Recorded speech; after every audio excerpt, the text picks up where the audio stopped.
again, you'd like to put it up high in that situation. And Gilbert Brule just looks to the heavens. They score! Derek Morris with a shot that pinballs in.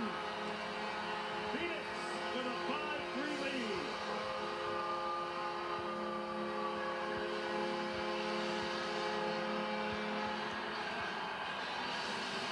Face-offs, the importance of face-offs.